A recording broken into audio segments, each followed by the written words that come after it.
সিনহা হসপিটালের বেডে এখনও শুয়ে আছে। তার পায়ের অপারেশন হয়েছে, পা ভেঙে গিয়েছে, পায়ে রড দিতে হয়েছে। আবার একটা অপারেশন হবে 8 মাস পর। সিনহার বাবা বর্তমান জেলে আছে। জয় ঢুকিয়েছে তার যত কালো ব্যবসা ছিল সব জয় পুলিশকে দিয়েছে প্রমাণসহ। সিনহার বাবার বিরুদ্ধে সব প্রমাণ সত্য প্রমাণিত হলে তাকে জেল দেওয়া হয় কয়েক বছরের জন্য, সাথে কিছু নগদ টাকা জরিমানা বাংলাদেশে আইন হিসাবে। সিনহার মা সিনহাকে হসপিটালে রাখছে। এখানে ডাক্তার নার্স সব আছে। বাড়িতে গেলে কে দেখবে? তার বিভিন্ন জায়গায় যাওয়া লাগে, তাই সে মেয়ে এখানে রাখছে যাতে নার্সরা দেখতে পারে। আজকাল তরির মনটা বেশ ফুরফুরে করা হয়েছে। এখন সে মেক্সি পরে পেটটা একটু দেখা যায়, আগের চেয়ে বেশ মোটা হয়েছে। 5 মাস প্রায় পার হয়েছে তার প্রেগন্যান্ট এর। পায়ে তার পানির দেখা মিলছে, যেটা মা হতে গেলে অধিকাংশ নারীরে হয়ে থাকে। তরি ব্যালকনিতে বসে বাহিরের দৃশ্য দেখছে। এরা আবার ভাড়া বাসায় এসেছে অনুষ্ঠানের পরের দিনে। নাজমা চৌধুরী তরিকে হাতছাড়া করবে না, তাই সেও সাথে এসেছে। তরি এখন জয়কে বিন্দুমাত্র ভয় করে না। তা নিয়ে জয়ের আফসোসের শেষ নেই। মাঝে মধ্যে জয় এটা বলে, আমার বউ আমাকে ভয় করে না, এই দুঃখ কোথায় রাখি। এখন সে জয়কে প্রচুর জ্বালায়, কিন্তু জয়ের তা নিয়ে কোনো বিরক্তি বোধ নেই। তরির কথাগুলো মনে উঠলে ঠোঁটের কোণে হাসি ফুটে উঠল। ফোনের শব্দ হলে পাশ থেকে ফোনটা হাতে নিয়ে দেখে কেউ কিছু পাঠিয়েছে, কিন্তু নম্বরটা অতি পরিচিত। তরি ভ্রু কুচকে হোয়াটসঅ্যাপের ঢুকে গেল নাম্বারটা। আর কারো না, সিনহার নাম্বার এটা। কিছু ছবি পাঠিয়েছে। জয় তার বেডের সামনে বসে আছে। খুবই সাধারণ ছবি, কিন্তু নিচের লেখাটা মারাত্মক ছিল। লেখা ছিল, তোমার সঙ্গে এটা শেয়ার করলাম। জয় প্রতিদিন আমাকে দেখতে আসে, আমরা এখানে অনেকক্ষণ আড্ডা দেই। আমি খুব খুশি, জানো, সে আমার কথা এত ভাবে। আর তোমাকে বিয়ে করে সে অনেক বড় ভুল করেছে। এখন সে আফসোস করে আমার কাছে। তরি হাসবে না কান্না করবে বুঝলো না, কিন্তু মেজাজ প্রচুর খারাপ হলো। আবার লিখলো, গাছে কাঁঠাল গোফে তেল, এই আশা নিয়েই সারা জীবন থাকো। আমি তরি তখনই বিশ্বাস করি না, এখন কিভাবে করি। ছবিগুলো দেখো, আজকের তোলা, তারিখ সহ তোমাকে দিয়েছি। আর ফোন দিয়ে জয়কে বলতে পারো সে এখন কোথায় আছে বা সারাদিন কোথায় ছিল। দেখেও তোমাকে মিথ্যে বলবে, এখানে যে ও এসেছিল এটা বলবে না। তরির মেজাজ প্রচুর খারাপ হলো। রাগ নিয়ে আবার একটা মেসেজ দিল, কচু গেছিল আপনার কাছে, সেই কচুর লেকচার আমাকে শুনাইতে আসছেন, তাতে বাল ফালাইছে, এখন ব্লক খা। তরির রাগে সম্পূর্ণ শরীর ঘেমে উঠেছে। সঙ্গে সঙ্গে সিনহাকে ব্লক করে জয়কে ফোন লাগায়। জয় একবারে ফোন রিসিভ করে কিছু বলার আগে তরি উচ্চস্বরে বলে ওঠে, কোথায় ছিলেন আজকে সারাদিন? কণ্ঠস্বর শুনে জয় আবার ফোনটা হাতে নিয়ে নাম্বার চেক করে দেখে বউ না, অন্য কেউ। না, নাম্বারটা তো ঠিকই আছে, অফিসেই তো ছিলাম। বালের অফিস ছিলেন? কোথায় ছিলেন বলেন। কণ্ঠস্বর এত জোরে ছিল মনে হয় জয়ের কানের পর্দা ফেটে যায়। জয় সঙ্গে সঙ্গে ফোনটা কান থেকে একটু দূরে সরায়। তরি, তুমি অসুস্থ, ধীরে কথা বলো, আমি শুনতেছি। অফিসে আমি আগের তরি নেই, যে ছিল সে চেঞ্জ হয়েছে অনেক আগে, যেদিন ওই মেয়ের কিডন্যাপ করেছিল আমাকে। এটা আমার অনেক আগে হলে ভালো হতো, তাহলে সৎমায়ের অত্যাচার সহ্য করা লাগতো না। কিডন্যাপের পর থেকে বুঝে গেলাম, কেউ একটা বললে তাকে দুইটো বলতে হয় ঘুরে। তখন ওই ব্যক্তি দ্বিতীয়বার জোর গলায় কথা বলবে না। যে মেয়েটার জন্য আপনার স্ত্রী সন্তান মৃত্যুর মুখে পড়ে আছে, আপনি সেই মেয়েটাকে প্রতিদিন হসপিটালে দেখতে যান, এত দরদ আপনার। আজকে আপনি তাকে দেখতে গেছেন, সে আমার কাছে ছবি পাঠাইছে। আপনি আমার কাছে মিথ্যে গল্প বলছেন, অফিসেই ছিলেন। তাহলে ওর কাছে কে গেছিল? শোনেন, যদি মনে আজে বাজে কিছু চিনতে থাকে তাহলে সেগুলো ঝেড়ে বাসায় আসবেন। যদি মনে কিছু থাকে, আমি যদি জানি, তাহলে একদম খুন করে ফেলবো আপনাকে। নিজের জিনিস কিভাবে রাখা লাগে সেটা তরি ভালো করে শিখে গেছে। এখন আপনাকে কিভাবে রাখতে হবে সেটা আমি জানি।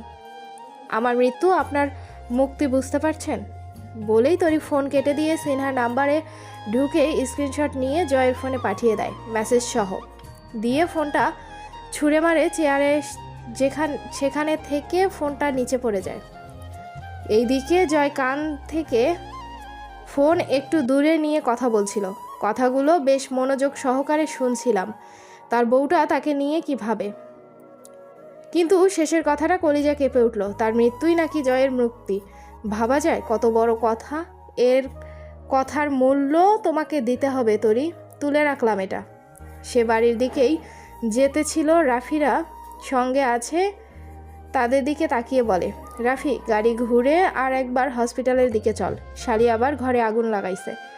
জয় ফোনে স্ক্রিনশটগুলো দেখছে, কিন্তু তার চোখ আটকে গেল বউয়ের ভাষায়। জয় মনে মনে ভাবে, আমার বউটা কত ভদ্র, এই ভাষায় কারোর সঙ্গে কথা বলতে পারে।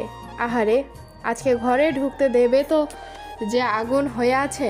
এখন ডক্টর নার্সদের সঙ্গে বেশি কথা বলতে দেয় না। এগুলো ভাবতে জয়ের হঠাৎ মাথায় এলো তরির পানি খাওয়া প্রয়োজন। যে উচ্চস্বরে কথা বলেছে। সাথে সাথে ফোন লাগালো বাসায় একটা কাজের মহিলা ধরে। আসসালামু আলাইকুম স্যার। জয় সালামের উত্তর দিয়ে বলে, আমার রুমে এখনই পানি নিয়ে যাও, আমি লাইনে আছি, তরিকে খাওয়াই আসো। মহিলা চুপচাপ পানি নিয়ে গিয়ে দেখে দরজা লাগা। 2-3 বার শব্দ করলো, তরি দরজা খুলল না। স্যার খুলছে না দরজা। জয় জানে তরি এখন দরজা খুলবে না। ছোট্ট করে একটা নিঃশ্বাস নিয়ে বলল, আর 2-1 বার ডাকো। ডাকলে কোনো সারা শব্দ না পেয়ে বলে, স্যার কোনো সারা শব্দ নেই, আমার মনে হয় ওয়াশরুমে আছে। ঠিক আছে, আপনি চলে যান, আমি আসছি। জয় ফোন রেখে দিয়ে দেখলো তারা হসপিটালে এসেছে। গাড়ি থেকে নেমে সরাসরি সিনহার কেবিনে গেল। গিয়ে দেখে সে ফোন দেখছে। জয় দ্রুত গিয়ে ফোনটা হাতে নিয়ে ছুঁড়ে ফেলে দিল। সঙ্গে সঙ্গে ফোনটা ফেটে গেল। সিনহা অবাক হয়ে জয়কে দেখল। চোখ মুখ পুরো লাল হয়ে আছে। চমকে উঠল, এ রাফি, এখানে যা হবে সম্পূর্ণটা সুন্দর করে ভিডিও করবি, যাতে মিস না হয়। রাফি মাথা নেড়ে ফোন বের করে ভিডিও চালু করল। জয় সিনহার সামনে গিয়ে 2 গালে পরপর কয়েকটা থাপ্পড় দিয়ে মুখের মানচিত্র বদলে দিল। ঠোঁটের এক কোণা ফেটে রক্ত বের হয়েছে। ফর্সা মুখ মুহূর্তে হাতের দাগে লাল হয়ে গেল। সিনহাকে কথা বলার মতো সুযোগ দিছে না। হঠাৎ করে জয় সিনহার 2 পাশের গাল ধরে বলল, এই মুখ দিয়ে তোর মিথ্যে কথা বের হয়, তাই মুখের মানচিত্র বদলে দিলাম। প্রথমে ওই পা নিয়ে আমার বাড়িতে গেছিল, তাই না? পা ভেঙে রাখছি। আজ আবার এই মুখ দিয়ে বলছিস মিথ্যে কথা, তাই মুখের এই অবস্থা। আর একদিন যদি মুখ দিয়ে তোর মিথ্যে কথা বের হয়, তাহলে তোর মুখ সেলাই করে দেব, আমি কথাটা মাথায় রাখিস। বলে জয় চলে আসতে ধরলে আবার কি মনে করে ঘুরে গিয়ে সিনহার ভাঙ্গা পায়ে একটা থাপ্পড় দিয়ে চলে আসে। সিনহা সাথে সাথে চিৎকার দিয়ে ওঠে। জয় কেবিনের বাহির থেকে সেই চিৎকার শুনে বলে, আরও 2-3 মাস যাতে শুয়ে থাকতে পারিস তার ব্যবস্থা করলাম, হারামি। জয় গাড়িতে উঠলে রাফি বলে, আজকে কি তোর রুমে জায়গা হবে? জয় মুখটা একটু গোমরা করে বলে, সেটা আমি কিভাবে বলতে পারি? রাফি সেটা দেখে হেসে বলে, তোর জন্য আমার মনের দরজা সবসময় খোলা। আমার রুমের দরজা 24 ঘন্টাই খোলা আছে, চলে আসতে পারিস। জয় ভ্রু কুচকে বলে, তুই কি আমাকে নিয়ে মজা করছিস? আরে মজা না, তোকে দেখে আমার খুব খারাপ লাগছে। সারা রাত কি মশার কামড় খাবি? আর একটা কথা বললে তোকে গাড়ি থেকে নেমে দেব। শোন ভাই, বিয়ের পর বাঘও বিড়াল হয়, ব্যাপারটা কি? রাফির কথা শুনে জয় একটু হেসে গাড়ির আয়নায় নিজেকে মুখটা দেখে মনে মনে বলে, আসলেই কি বিড়াল হয়ে গেছি? না না, আজকে গিয়ে বউয়ের সঙ্গে উচ্চস্বরে কথা বলতে হবে। আর একটু বউয়ের কথা শুনলে সমস্যা কি? রাফি জয়ের মুচকে মুচকে হাসি দেখে বলে, তার মানে তুই বিড়াল হয়েছিস, তোর হাসি দেখে বুঝছি। জয় একটু হেসে বলে, ধ্যাত কি বলিস এগুলো? রাফি এবার শব্দ করে হেসে ওঠে। তরি এতক্ষণ শুয়েছিল। দরজায় নাজমা চৌধুরীর কণ্ঠস্বর পেয়ে উঠে বসে। বিছানার এক সাইড থেকে ওড়না নিয়ে আয়নার সামনে গিয়ে চুলগুলো হাত দিয়ে পেঁচিয়ে একটা খোপা করে নেয়। চোখ মুখ একদম লাল হয়ে আছে। আর একবার শব্দ হলে গিয়ে দরজা খুলে দিয়ে দেখেন নাজমা চৌধুরী দাঁড়িয়ে আছে। মা ভিতরে আসেন। নাজমা চৌধুরী তরির চোখ মুখ দেখে অবাক হয়ে ভিতরে এসে বলে, কি হয়েছে তরি, কান্না করছো? চোখ মুখ এরকম ফুলে আছে, কিছু না মা, শুয়েছিলাম, এই জন্য মনে হয় এরকম লাগছে। নাজমা চৌধুরী তরির হাত ধরে বিছানায় বসে বলে, মায়ের কাছে মিথ্যে কথা বলো, আমি ধরতে পারবো না। তরি নাজমা চৌধুরীর গলা জড়িয়ে ধরে মাথা কাঁধে রেখে দেয়। নাজমা চৌধুরী তরির কপালে চুমু দিয়ে মাথায় হাত বুলিয়ে দিতে থাকে। তরির চোখ বন্ধ ছিল, একটু শব্দ হওয়ার সঙ্গে সঙ্গে চোখ খুলে দেখে জয় নিজের ব্যাগ টেবিলের উপর রাখছে।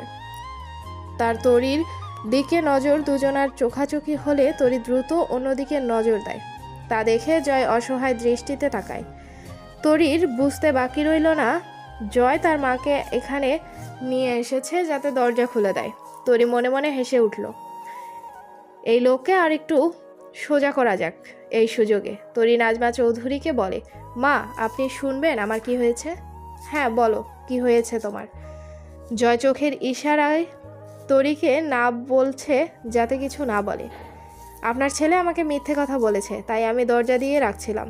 জয়ের একটু মান সম্মান অবশিষ্ট ছিল, সেটাও এখন আর নেই মায়ের সামনে। নাজমা চৌধুরীর সাথে সাথে জয়ের দিকে তাকিয়ে বলে, কিসের জন্য মিথ্যা বলছিস?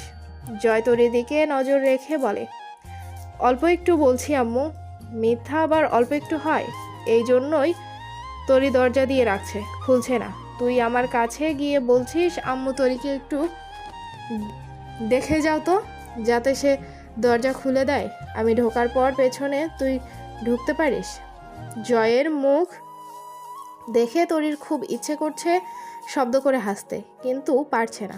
নাজমা চৌধুরী আবার তরির দিকে তাকিয়ে বলে, কি কথা মিথ্যে বলছে? তরি নির্দ্বিধায় বলে, আপনার ভাগ্নিকে দেখতে গেছিল। আপনার ভাগ্নি আমাকে ছবি পাঠিয়েছে দিয়ে আবল তাবল বলছে। আমি আপনার ছেলেকে জিজ্ঞেস করেছি সে কি হাসপাতালে গেছিল, সে বলেছে গেছে না। মিথ্যা না এটা? কি জন্য ওখানে গেছিস? খালামণি 1 মাস থেকে আমার কাছে ফোন দিতেছে ওখানে যাওয়ার জন্য। সিনহা আমার কাছে ক্ষমা চাইবে, একবার শুধু আমার সাথে দেখা করতে চায় ক্ষমা চাওয়ার জন্য। দিনে কয়েকবার ফোন দেয়, তাই আজকে গেছিলাম। আমি 5 মিনিটে দাঁড়াইনি। ও ক্ষমা চাইলেও তরিকে বলছে যাতে ক্ষমা করে দেয়। আমি ওখান থেকে চলে আসার সঙ্গে সঙ্গে ও তরিকে ফোন দিয়ে অন্য গল্প শোনাইছে। তরি যখন আমাকে জানালো আমি তখনই বুঝেছি এটা সে জেনেছে।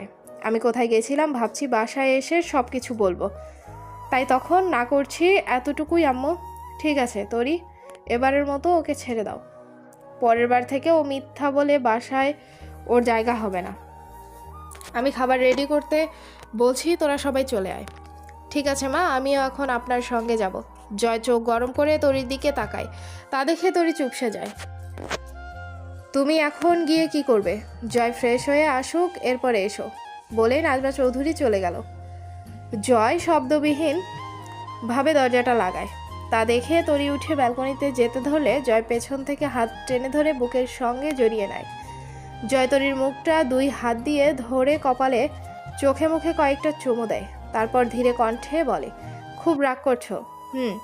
এইটুকু মিথ্যে বলছি জন্য তো আমার প্রতি তোমার অধিকার বোধটা দেখতে পেলাম। সব কিছু দেখতে হয় না, কিছু কিছু জিনিস দেখেও না দেখার ভান করে থাকতে হয়। প্রকাশ করলে মানুষের নজর পড়ে। সম্পর্ক গোপনে সুন্দর। ঠিক আছে, তোমার সম্পর্কটা গোপনে রাখো। আর সরি মিথ্যে বলার জন্য, আর কখনো বলবো না। আর এরকম একটু অধিকার বোধ দেখাতে মন চাইলে মাঝে মাঝে বলতেও পারি। আর এত উচ্চস্বরে কথা বলবে না, এখন তুমি অসুস্থ। পানি খেয়েছো? এখন ম্যাডামের রাগ কমেছে কি? তরি হাত একটা সামনে এনে 2 আঙ্গুল অল্প একটু বাঁকা করে বলে, এইটুকু কমেছে। তখন ওই পানি খেয়েছি, গলা শুকিয়ে গেছিল। জয় হেসে বলে, বাকি রাতে এখনো পড়ে আছে তার জন্য, তখন বাকিটুকু রাগ কমে যাবে।